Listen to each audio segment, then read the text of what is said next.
Cocaína rosa é apreendida no Paraná. Droga sintética ganha espaço no mercado ilícito brasileiro. Do improviso à sede própria, a PAI de Flor da Serra do Sul, no Paraná, terá nova sede. Expectativas positivas no litoral paranaense com Ponte de Guaratuba.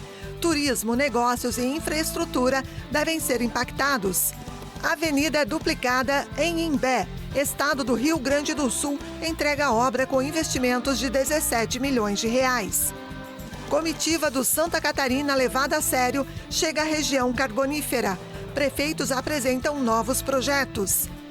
Cristo Redentor recebe projeção com imagem do Papa. Mensagens de apoio em várias línguas pedem oração pela saúde do pontífice. E você vai ver uma loucura suburbana.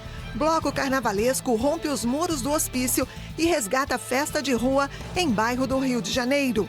Essas e outras notícias a partir de agora no Pix News.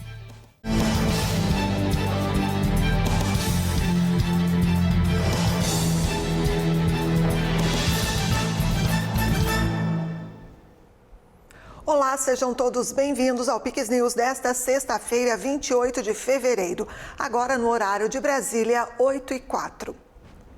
Uma droga que chama a atenção pela aparência e pelo alto risco chega ao Paraná. Pela primeira vez, a Polícia Civil apreendeu cocaína rosa no estado. O entorpecente foi localizado em Cascavel, no oeste do estado, durante a operação da Polícia Científica do Paraná. Os agentes encontraram 77 pinos com a substância de cor rosa, o que levou à suspeita de se tratar da chamada cocaína rosa. O material foi encaminhado para análise da Polícia Científica do Paraná. Após cerca de 30 dias, a seção de Química Forense confirmou que o entorpecente continha MDA e metanfetamina, substâncias da classe da fenetilaminas, que fazem parte da composição da cocaína rosa. A droga pode conter ainda MDA, cetamina, 2,6-B e entre outras substâncias. Chegaram para a gente alguns pinos contendo um pó de coloração rosa e foi identificado duas substâncias químicas nesse pó. Foi identificado MDA e metanfetamina. Ambas são substâncias estimulantes do sistema nervoso central, são mais comumente encontradas nos comprimidos de êxtase, mas vieram em mistura para a gente. A substância 2C não foi identificada. Apesar do nome, a cocaína rosa é 100% sintética e pode conter diferentes substâncias misturadas, o que torna os efeitos ainda mais perigosos. A versão mais comum, encontrada na Europa e na América Latina, possui uma mistura com substância 2C, que provoca efeitos estimulantes e alucinógenos. Foi a primeira vez que veio para a gente esse tipo de material.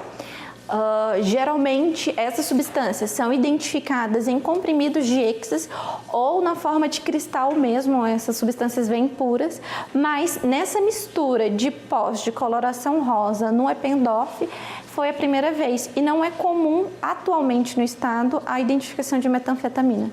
A cocaína é um composto alcaloide considerado ilícito, utilizado principalmente como droga recreativa. Ela é extraída de plantas como a coca, nativa da América Central e do Sul. De acordo com os dados da ONU, a cocaína é a segunda droga ilícita mais consumida no mundo.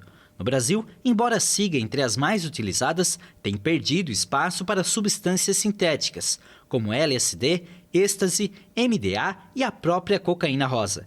Uma estratégia utilizada pelos traficantes para atrair jovens é adicionar cores e sabores à mistura, tornando ainda mais grave o impacto na saúde dos usuários. A mistura química pode provocar alucinações, dependência e danos irreversíveis. O efeito pode ser não previsível. Por ter uma mistura de substâncias, tanto estimulantes como, em alguns casos, substâncias com efeito alucinógeno, elas podem ter um efeito de mimetizar e acabar tendo um potencial tóxico muito mais pronunciado. O usuário, ele dificilmente vai poder prever o efeito que ele vai sentir ao utilizar essa droga, até porque a via de utilização, assim como a concentração da substância ali e a mistura, pode provocar efeitos dos mais diversos possíveis, pois não se sabe quais as substâncias químicas foram misturadas e adicionadas a esses pós. O governo do Paraná anunciou que vai destinar recursos para uma sede própria, a APAI de Flor da Serra do Sul, no sudoeste do estado.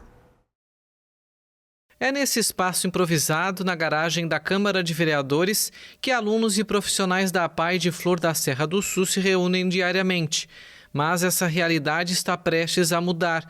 Um imóvel adaptado para as necessidades dos 42 alunos está sendo construído. O novo espaço é uma das 14 escolas de educação especial que estão sendo construídas em todo o Paraná, em uma iniciativa inédita do governo do estado. Foi conseguido a verba para essa escola, mas daí, como era muita coisa muito rápido para colocar no plano do governo do estado para a construção, a prefeitura tinha que fazer licitação para aquisição de um terreno e demorava todo esse processo. Daí nós tínhamos um pouco de dinheiro em caixa e compramos esse terreno aqui de 5.000 metros quadrados e doamos para o município. E aí, através do terreno estando em nome do município, então foi para nós muito trabalhoso, mas muito prazeroso também, porque toda a comunidade abraçou a causa. A administração municipal, quem nós agradecemos, a Câmara de Vereadores, todos os atores envolvidos, os pais, a comunidade em si. O novo espaço é esperado com ansiedade por todos, já que a distância e o improviso das atuais dependências acabam gerando dificuldades para funcionários e alunos. Enquanto as aulas acontecem na Câmara, que não tem salas de aula ou mesmo sanitários adaptados, os atendimentos especializados e mesmo as refeições são feitos em outro prédio. Nosso sonho está sendo realizado, né? É um espaço amplo aqui, um sítio maravilhoso. E lá nós estamos, lá na sede, né, da Câmara de Vereadores, e na outra parte a gente faz quase 2 quadras para ir fazer o lanche e os atendimentos. Então, com grande dificuldade no inverno, no frio, na chuva, com os cadeirantes, né? Mas estamos indo. E o nosso sonho é aqui, o nosso sonho está sendo realizado. Isso. Então, a ala aqui à nossa esquerda é a ala dos professores, direção, né, e a equipe pedagógica. E a nossa ala direita, então nós temos o refeitório amplo, os banheiros adaptados, aí as salas que vai ser de fisioterapia, da TO, da físio. A ecoterapia vai ser feita lá embaixo, porque é um terreno grande, né, com 5.000 metros, né? Exatamente.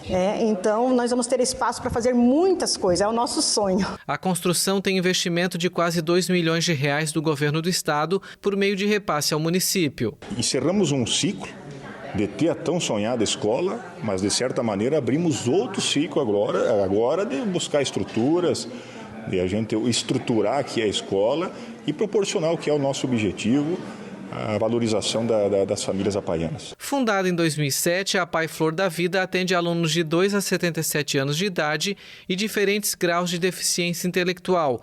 Apesar das condições do espaço, o local presta um excelente serviço à comunidade. A Sofia vem aqui na APAI desde os seus 4 meses de vida. Ela é um bebê que iniciou aqui na APAI de Flor da Serra, né?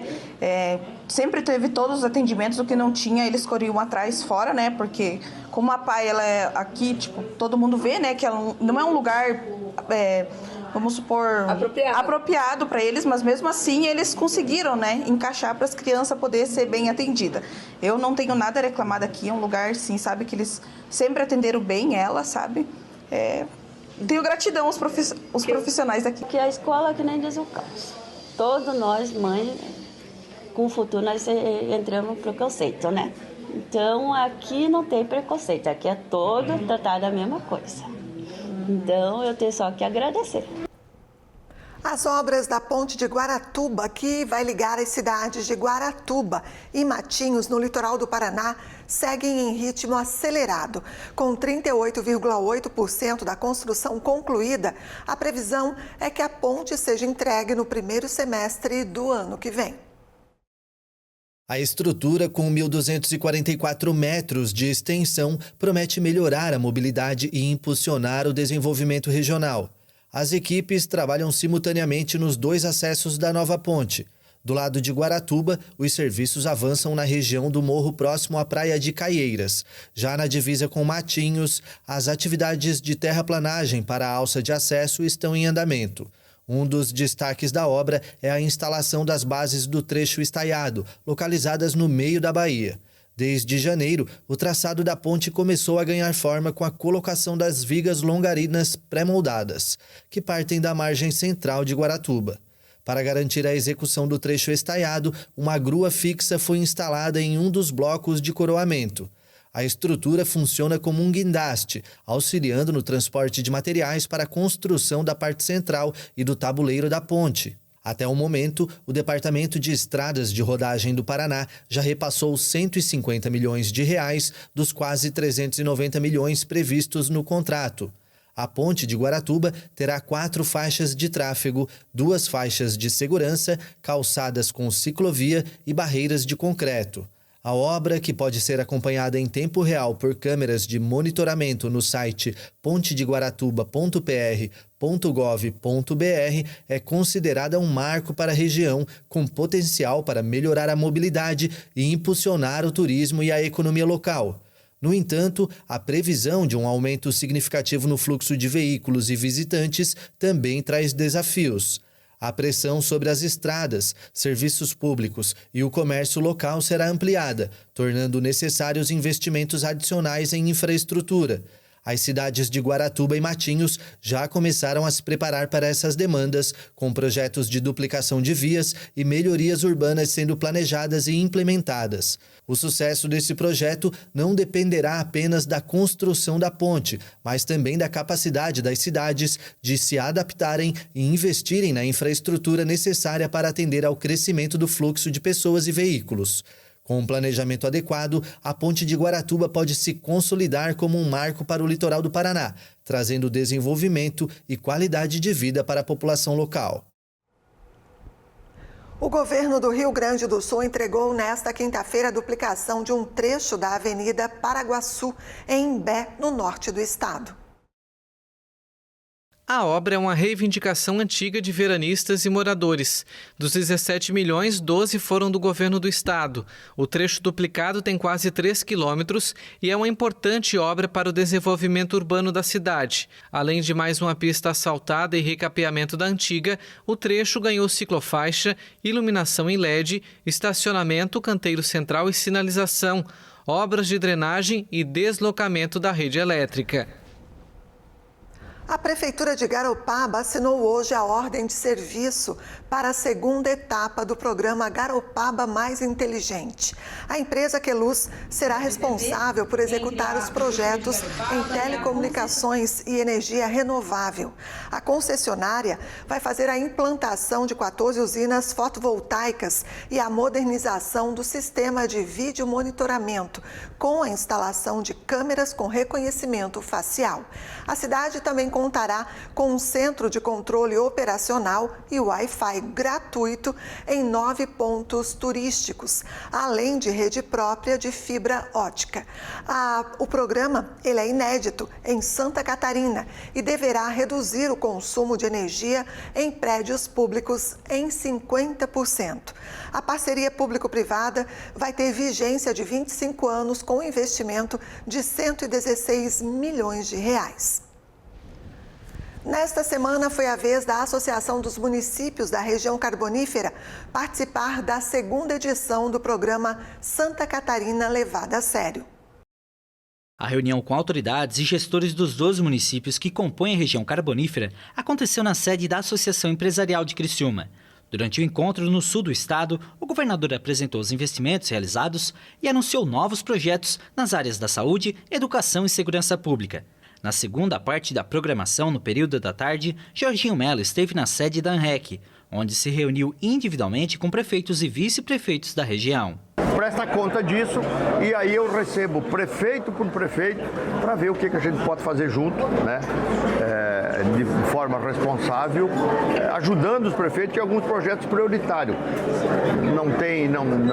Eu não atendo 100% dos pedidos dos prefeitos, porque sempre a demanda é muito grande, porque a gente tem que ter responsabilidade naquele compromisso que você pode assumir e terminar.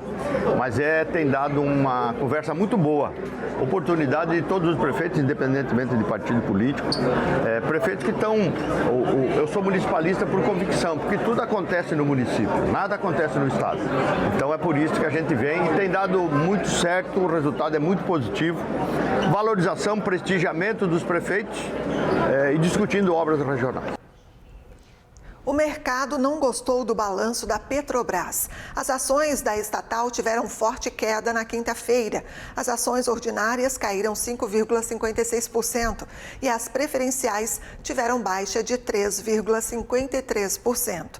Na quarta-feira, a companhia reportou queda no lucro líquido de 36,6 bilhões de reais no acumulado de 2024, uma queda de 70,6% em relação ao ano de 2023.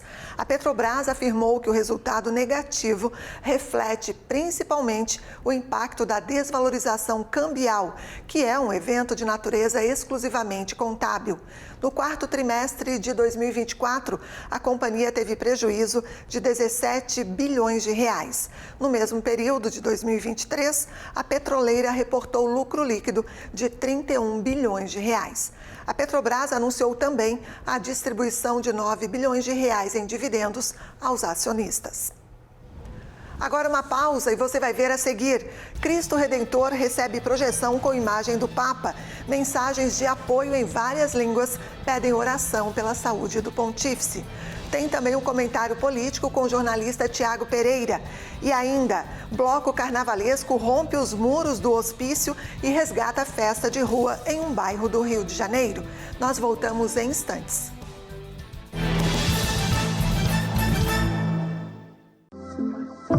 O que é Garopaba?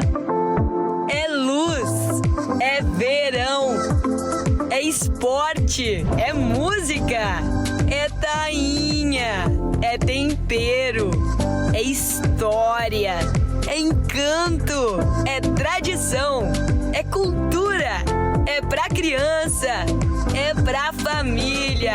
Garopaba é a Garopaba. Venha viver de perto. Chegou o fim de semana Lucão. No Comprão, preço baixo tá na mão. Bramalada 350 ml, 2,98. Se beber, não dirija. Contra filé ATC a vácuo, 37,79 o quilo. Coxa e sobrecoxa de frango congelada, 7,89 o quilo. Arroz parboilizado Giga, 5 quilos, 16,89. Massa Marimassas, 500 gramas, 1,89. Açúcar Bom Traz extra fino, 5 quilos, 16,99. Lava-roupas Omo, 2 quilos e 400, 24,99. Aproveite o horário especial. Melhor preço é no Comprão. De volta com o Pix News desta sexta, agora 8h21. Um dos pontos turísticos mais visitados do Rio de Janeiro, Cristo Redentor, recebeu uma projeção com a imagem do Papa Francisco. O Cristo Redentor recebeu uma projeção com imagens do Papa Francisco e mensagens de apoio em várias línguas. As mensagens diziam: reze pelo Papa e força Santo Padre.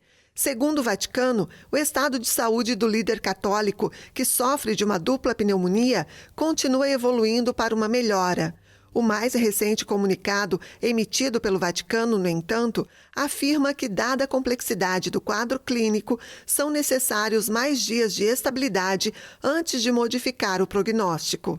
Francisco foi internado na clínica Gemelli, em Roma, em 14 de fevereiro, devido a uma bronquite que evoluiu para uma dupla pneumonia.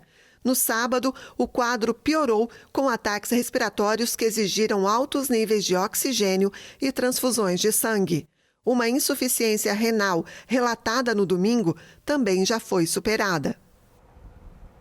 De acordo com o Vaticano, o Papa tinha saído do estado crítico e com um prognóstico reservado. Prognóstico reservado é um jargão médico utilizado para caracterizar um quadro de saúde em que não é possível prever com segurança se o paciente vai reagir positivamente ao tratamento. Mas na tarde de hoje, a Santa Sé divulgou que o Papa sofreu uma crise respiratória isolada.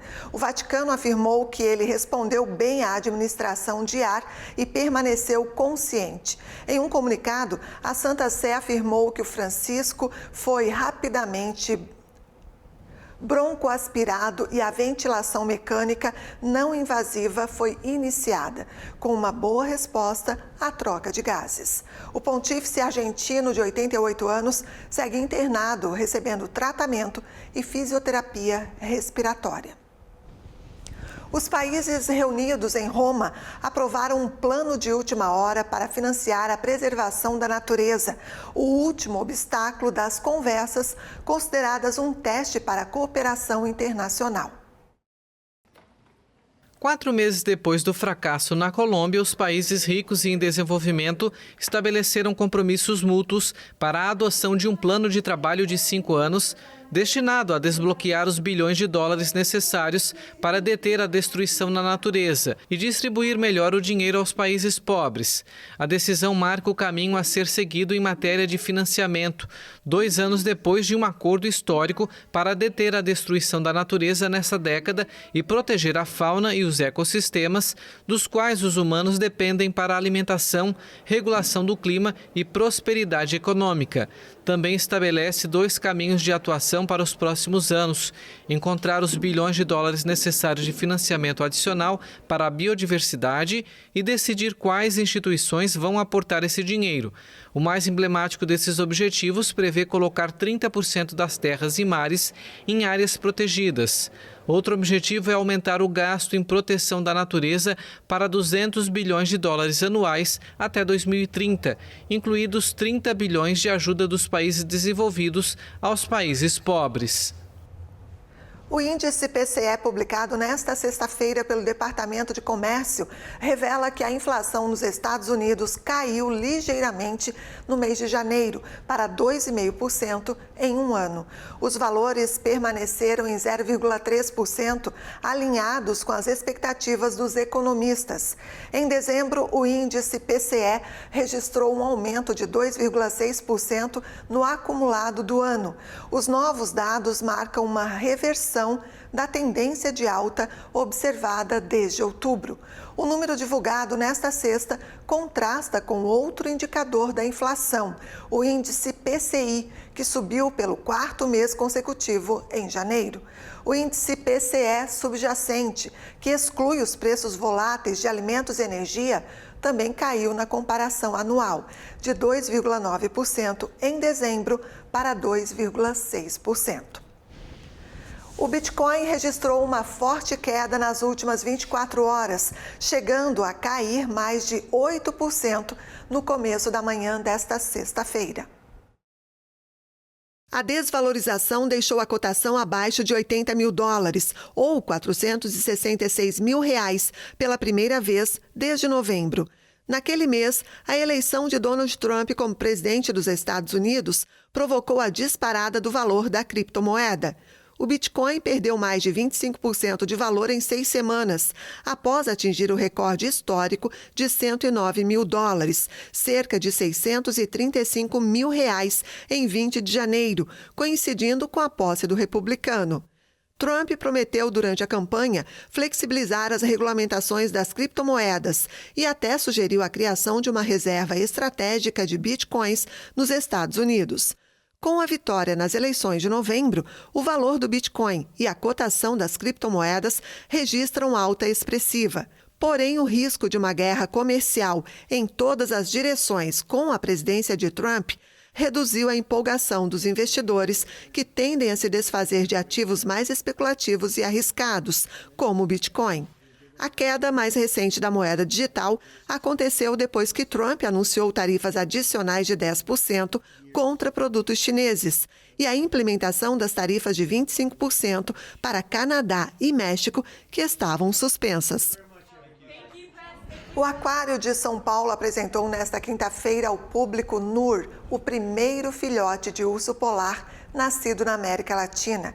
Depois de passar 102 dias isolada em uma toca desde o nascimento, a filhote finalmente pôde ser vista pelos visitantes no recinto que compartilha com a mãe. Turistas e moradores de São Paulo podem visitar desde esta quinta-feira Nur, primeira filhote de urso polar nascida na América Latina. A data não podia ser mais especial, já que 27 de fevereiro foi estabelecido como o Dia Internacional do Urso Polar. É muito legal a gente falar que é o primeiro filhote da América Latina, mas a importância de nascer um filhote de urso polar é uma notícia importante em qualquer país do mundo, né? Conservação não tem essa barreira geográfica, a gente está todo mundo no mesmo planeta. Nur, filha de Aurora e Peregrino, vindos do zoológico de Kazan, na Rússia, nasceu em 17 de novembro, com cerca de 400 gramas. Depois de confirmada a gravidez, a equipe do aquário trabalhou muito para simular condições naturais para a mamãe Aurora, como com escuridão total e temperatura controlada entre 10 graus negativos e 0 grau. Na verdade, mesmo ele tendo nascido num país tropical, a gente ofereceu aqui no recinto as condições climáticas necessárias. Então ele nasceu num país tropical, mas os ursos não estão em um clima tropical, né? Eles estão num recinto com a temperatura controlada.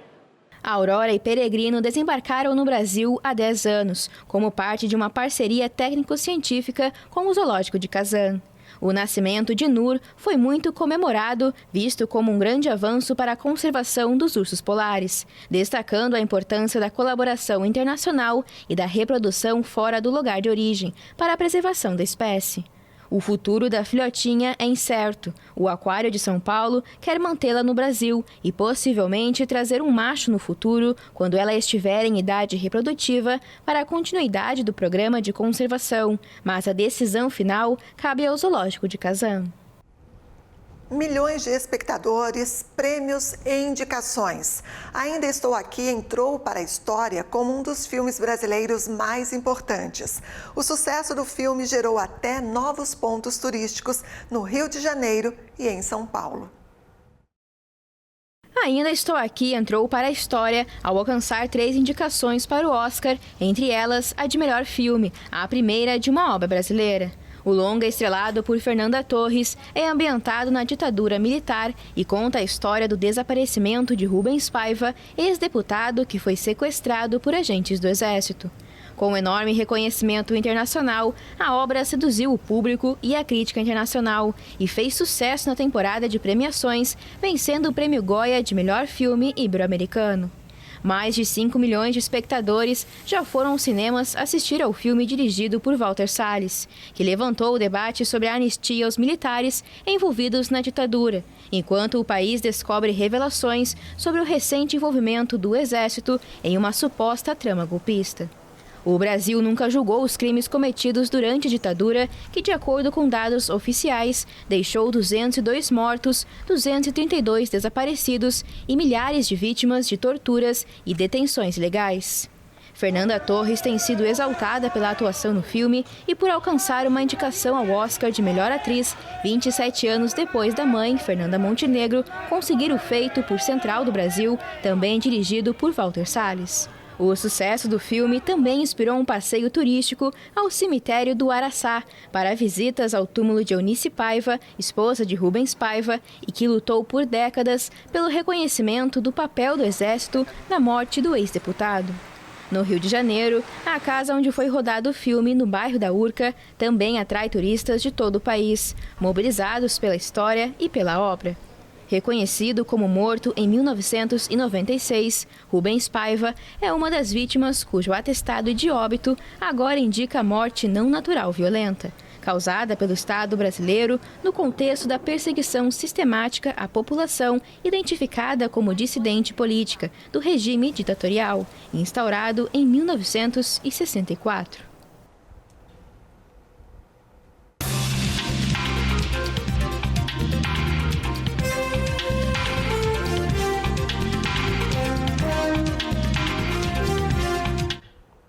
O presidente Lula escolheu a deputada federal e presidente do PT, Gleisi Hoffmann, para assumir a Secretaria de Relações Institucionais da Presidência da República, pasta responsável pela articulação política do governo.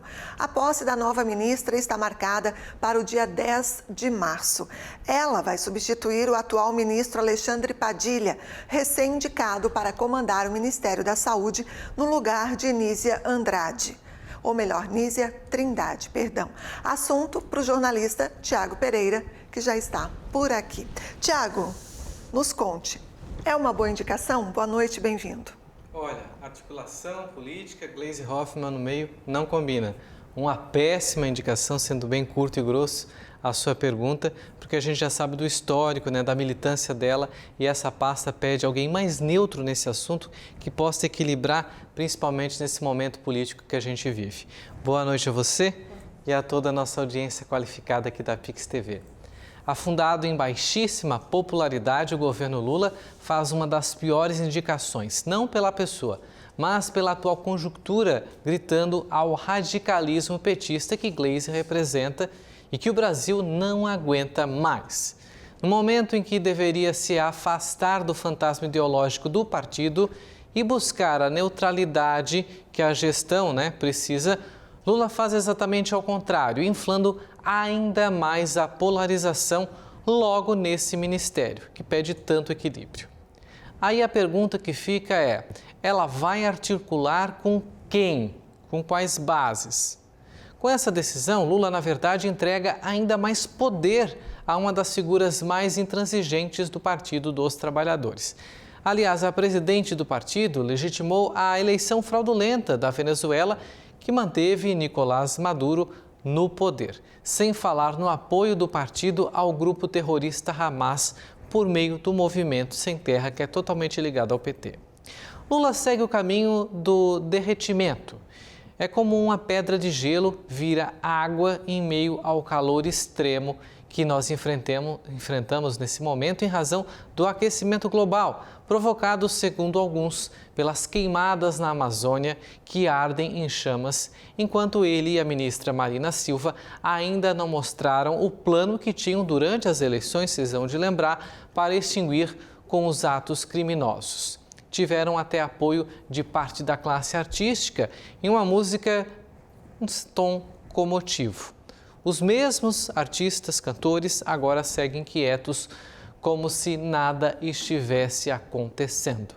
Parece que a Amazônia voltou à normalidade, só que não, como diz aí a gíria da rede social. Enquanto isso, a direita se fortalece e as pesquisas dizem que a vitória é cada vez mais próxima da direita, quando os que acham o governo Lula ruim ou pior acabam aumentando. Sem Bolsonaro na disputa, então parece que a diferença aumenta, já que 10 em cada 10 empresários apostam no atual governador de São Paulo, Tarcísio de Freitas, como proponente ao Planalto em 2026. Gleisi vai ter um grande desafio aí pela frente, equilibrar, trazer um tom mais neutro, o que ela não demonstra, o que o histórico dela não é condizente com essa prática, para aí sim conduzir essa pasta tão importante, que faz aí praticamente isso que ela faz. Um elo entre o Executivo, o Palácio do Planalto, e o Congresso Nacional, que engloba aí a Câmara dos Deputados e o Senado Federal. Assim a gente encerra, boa noite a todos. Antes, na nossa época, o carnaval era ao sábado, mas agora o carnaval moderno começa na sexta-feira. Então, bom carnaval para todos. É isso aí, obrigada, Tiago. Bom carnaval.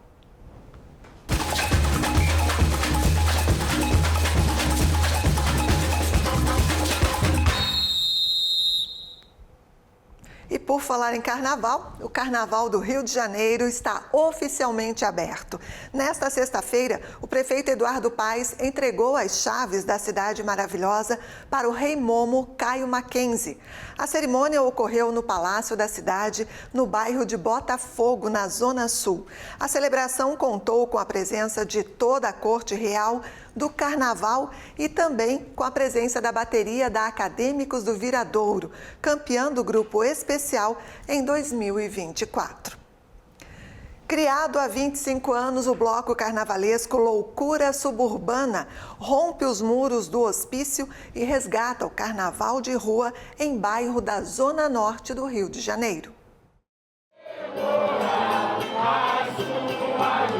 Um bloco tomou as ruas do Rio de Janeiro esta semana, não só para celebrar o samba, mas também a inclusão. O Loucura Suburbana completou 25 anos de tradição, desfilando pelas ruas do Engenho de Dentro, na zona norte da cidade maravilhosa. O bloco engloba pacientes psiquiátricos do Instituto Municipal Nise da Silveira, juntamente com as famílias e profissionais de saúde mental, nas festividades do Carnaval.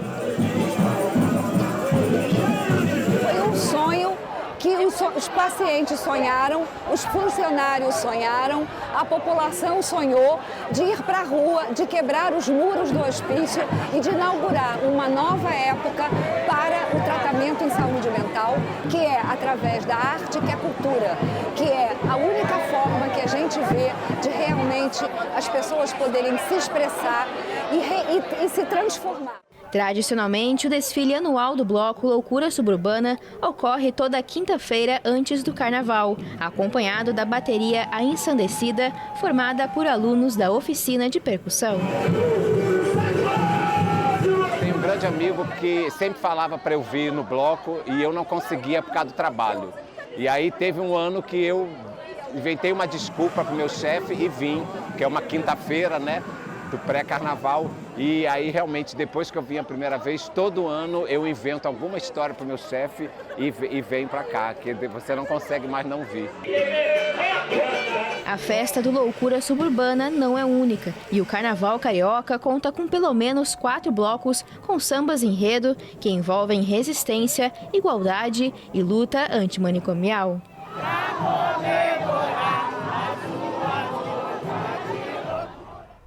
E essa edição do Pix News fica por aqui. Lembrando que a íntegra desta edição e também as reportagens você pode rever no nosso novo canal no YouTube.